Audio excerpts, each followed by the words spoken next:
Hello everyone, welcome back to my YouTube channel Shri education Odia YouTube channel को आपण मानक समस्त को स्वागत। तेबे पिला माने आजिर क्लास रे आमे आलोचना करिबा महाकाव्य उपरे कि महाकाव्य कौन, महाकाव्यर स्वरूप कौन एवं महाकाव्यर उपादान गुड़िक कौन रहिले ही आमे गोटे रचना को महाकाव्य बोली ग्रहण करिबा। तेणुक भिडियोटी को प्रथम शेष जाए देखिए और चैनल जदि नुआ करी विजिट करछन्ती तेबे निहाती भाव में यह चैनल को सब्सक्राइब करी रखि दैथिबे। तेबे देखंतु महाकाव्य महाकाव्य को आम पूर्वगत कविता क्लास रे आलोचना करथिले कि एपिक कहा जाए। महाकाव्य गोटे जाति बा देशर चिरंतन अपरिवर्तित मूल्यबोधर गांभीर्यपूर्ण रूपायन। एहार रचना पाई निम्नोक्त विषय उपरे गुरुत्व दिया जाय थाए, यथा एक महाकाव्य सर्गबंध, एथिरे अति कम रे 8टी सर्ग और अति बेसी रे 30टी सर्ग रही थाए। 2 सर्ग गुड़िक भिन्न भिन्न छंदरे बा राग रागिणी रे अथवा गोटे छंदरे लिखा जाई पारे। 3 एहार आरंभ रे नमस्क्रिया, इष्टस्तुति, साधुस्तुति, खल निंदा और वस्तु निर्देश रही थाए। 4 नायक देवता बा उच्च वंशीय क्षत्रिय होइथांती, से सुर वीर और सद वंशज अटंती। 5 कथानक बा कथावस्तु ऐतिहासिक लोक प्रसिद्ध और सज्जनमूलक हुए। 6 धर्म अर्थ काम मोक्ष मध्यरु गोटिए फल प्रतिष्ठा लाभ करे, एकाधिक वर्ग सहित मध्य संबंध रखि थाए। 7 महाकाव्यर नामकरण नायक बा नायिकांक नामानुसारे अथवा विषय अनुसारे होई थाए। 8 महाकाव्य रे सर्गर नामकरण करा जाई थाए। 9 युद्ध, राष्ट्र विप्लव, यज्ञ, उत्सव, प्रेम, विवाह, संभोग इत्यादि विषय रे वर्णना सहित अरण्य, समुद्र, नद नदी, पर्वत, ऋतुचित्रण और नाना प्रकृतिर वर्णना मध्य रही थाए। तेबे एहा थिला तमरो जो एपिक बा महाकाव्यर हमर प्राच्य मतवाद बा प्राच्य महाकाव्यर लक्षण। तेबे भी देखिबा पाश्चात्य महाकाव्यर लक्षण। महाकाव्य संपर्क रे सर्वप्रथम एरिस्टोटल आलोचना करिथिले। परवर्ती काल रे अन्य केतक आलोचक महाकाव्य संपर्क रे विचार विमर्श करियछन्ति। पाश्चात्य महाकाव्य रे निम्नोक्त लक्षण देखा जाय थाए। 1 जे कौनसी एक कथावस्तु को वर्णना करा जाए और ताहारी आदि मध्य और अंतरे रही थाए।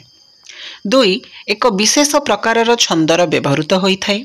3 मुख्य कथावस्तु सहित प्रासंगिक कथावस्तु मध्य रही थाए।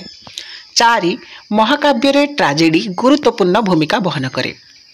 5 जीवनर विविध पक्षर चित्रण रही थाए। 6 महाकाव्यर नायक उदात्त और महान होई थांती। 7 महाकाव्य रे थाए अनुष्ठानर उपादेयत्व, अनुष्ठानर महत्व और अनुष्ठानर एकत्व। 8 महाकाव्य सरल, जटिल, नैतिक और करुण आदि रूपे 4 भागरे विभक्त होई थाए। 9 महाकाव्य एक बृहत वर्णनात्मक प्रबंध, यह गुरु गंभीर और महत्वपूर्ण घटनार वर्णना अटे। 10 चरित्र माने जातीय वैशिष्ट्य को प्राधान्य देई थांती। 11 महाकाव्य को विकसनशील महाकाव्य बा एपिक ऑफ ग्रोथ, कलात्मक महाकाव्य बा एपिक ऑफ आर्ट बोली कहा जाय थाए। तेबे प्राच्य पाश्चात्य महाकाव्यर लक्षण को मिलाई महाकाव्य को निम्नोक्त भाव में ग्रहण करा जाय पारे। अर्थात प्राच्य एवं पाश्चात्यर महाकाव्यर लक्षण को आमे देखिदेला परे आमे गोटे साम्य बा स्थूल आकार रे साधारण भाव में गोटे महाकाव्यर लक्षण कौन हेतिबो ताकू आसंत विचार करिबा। 1 महाकाव्यर आकार बृहत, यह वर्णना प्रधान, कौनसी विशिष्ट पौराणिक बा ऐतिहासिक लोक प्रसिद्ध घटना एहार कथावस्तु। से भली 2 नायक उदात्त, गंभीर, सुर और साहसी, जातीय गौरव नायक मध्य प्रस्फुटित होता है। 3 महाकाव्यर गंभीरता और महत्व स्वीकृत। 4 जुग जीवनर पूर्णांग चित्र अंकित। 5 उदात्त शैलीर प्राधान्य थाए। 6 सशक्त प्राणवत्ता महाकाव्य रे गांभीर्य वृद्धि करे। काव्य बा एकार्थी बा प्रबंध काव्य। महाकाव्य परी काव्य मध्य पद्यबंध प्रबंध काव्य। यह प्रसाद गुण समन्वित। एथिरे मध्य आरंभरे नमस्क्रिया, इष्टस्तुति, खल निंदा, साधुस्तुति और विषय निर्देश मध्य रही थाए। पुराण, इतिहास बा कल्पनारू विषय वस्तु ग्रहण करा जाई काव्य लेखा जाए। एथिरे विभिन्न रस थाए, मात्र गोटिए रस हुए अंगीरस। नायक नायिका जन्म, यौवन, प्रणय, विवाह इत्यादि चित्र मध्य रही थाए। पूर्वजन्म और परजन्म विषय उल्लेख मध्य रहे। विभिन्न छांदरे यह रचित भिन्न भिन्न वृत्त और रागरागिणी एथिरे व्यवहृत होइथांती। ऋतु वर्णना, संध्या, प्रभात चंद्र राति, अरण्य, उपवन, सरोवर इत्यादि मध्य वर्णना होइथाए। एबे आस पिले जानिबा खंडकाव्य। खंडकाव्य साहित्य दर्पण रे उल्लेख करा जायछि। ता विषय कौन ना खंडकाव्यं भवेत् काव्य स्वौपदेशानुचरित स्वौके देशानु सारिच जीवनर बा कौनसी विषयर खंड रूप बा एक विशिष्ट घटना को यही काव्य रे वर्णना करा जाए। यह साधारणतः गोटे वृत्त रे लिखा जाए और एथिरे भिन्न भिन्न छांद न थाए। एपरी काव्य घटना और कार्य क्षिप्र गति वर्णित हुए। बेगवती पार्वत्य झरणा परी यार गति। एपरी काव्य कौनसी व्यक्तिर खंड चरित्र को वर्णना करा जाए अथवा प्रकृतिर बा कौनसी घटना रे एकक भाव को व्यक्त करा जाए। ओडिया साहित्य रे चिलिका तथा दरबार प्रभृति हेउछन्ते खंडकाव्य। तेबे मन रहिला खंडकाव्यर नेचर कौन, खंडकाव्यर लक्षण कौन, खंडकाव्य काहेकि कहा जाए काहाको, एवं खंडकाव्यर उदाहरण मध्य एठी तमरो दुईटा दे दिया गला, जेटा होचे राधानाथ रायकर रचित कौन तमरो चिलिका काव्य एवं दरबार काव्य। से भली पिले मुक्तक काव्य। गोटिए अनुभूति बा गोटिए विचार को जेउ काव्य रे स्वच्छंद और चमत्कार भाव रे वर्णना करा जाए ताहाको मुक्तक काव्य कहंती। मुक्त भाव रे एहा गति करे। यह गोटिए बा एकाधिक छांदरे रचित होई पारे। एही काव्य नीति दीर्घ। मुक्तक काव्य विषय प्रधान तथा विषयी प्रधान होई थाए। बुझिपारे मुक्तक काव्य काहाको कहंती एठरो समस्ते जानि पारथिबो। जो संस्कृत रे थिला मुक्तक, चूर्णक, उत्कलिका, वृत्तिगंधी तार गोटे उदाहरण। सेहि भली मिश्र काव्य बा चंपू। जेउ काव्य रे गद्य और पद्य मिश्रित भाव रे थाए ताहाको मिश्र काव्य बा चंपू महाकाव्य चंपू काव्य कहा जाए। साहित्य दर्पण रे लिखा जाइछि गद्य पद्यमयं काव्यं चंपू ryत्यभिधीयते। चंपू काव्य हृदय को दीप्तिमान करे। यह गद्यानुबंध रसमय पद्य। ओडिया साहित्य रे किशोर चंद्रानंद चंपू एक चंपू काव्य।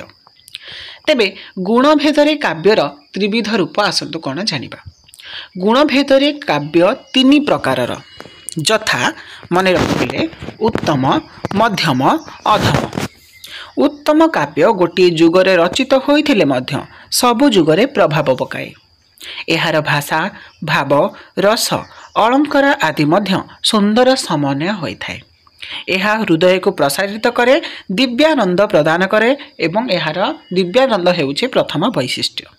एथिरे वाच्यार्थ अर्थात शब्दर अर्थ अपेक्षा व्यंग्यार्थ प्राधान्य लाभ करे। मध्यम काव्य रे वाच्यार्थ और व्यंग्यार्थ समान भाव रे रुहे। अधम काव्य रे वाच्यार्थ मुख्य, एथिरे रस न थाए, सौंदर्य मध्य न थाए। तेबे काव्यर एबे आमे आलोचना करिबा आधुनिक विभागीकरण। आधुनिक जुगरे काव्य को आउ काव्यशास्त्रानुसार विभागीकरण करा जाउ नाही।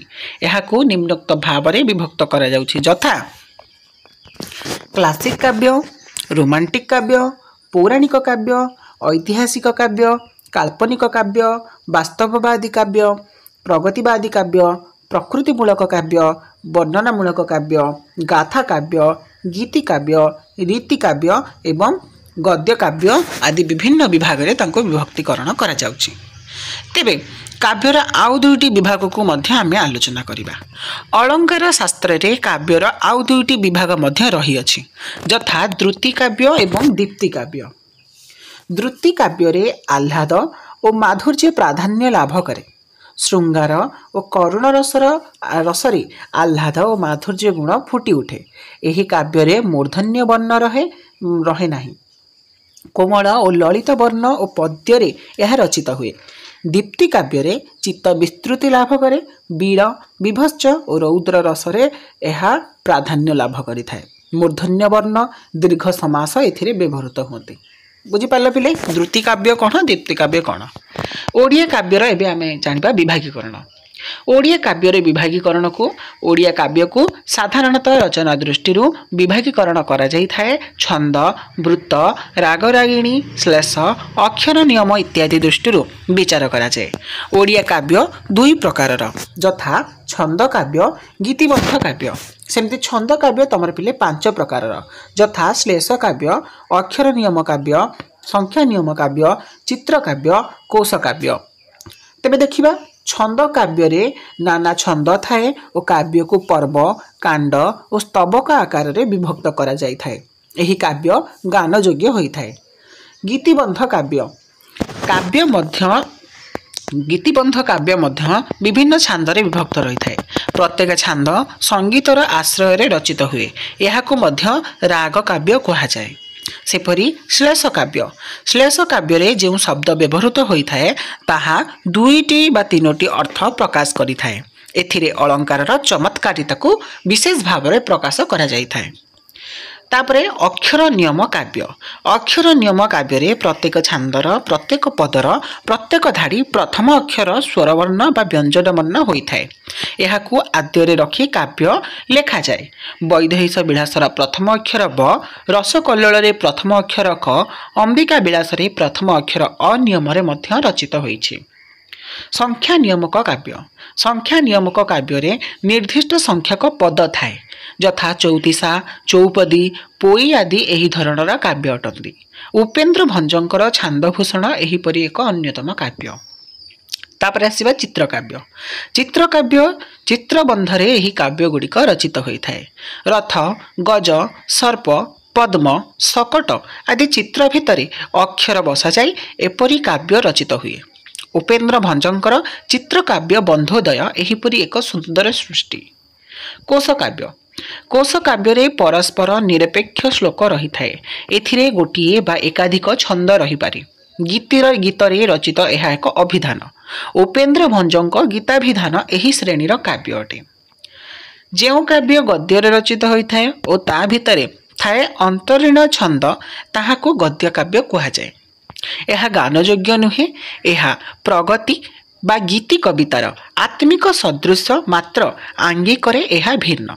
गद्य कवितारे थाए भावना और कल्पनार प्राधान्य गोटे भावनार गुरुत्व। यह रसात्मक प्रतीक चित्रकल्प और मिथ एथिरे व्यवहृत होइथांती।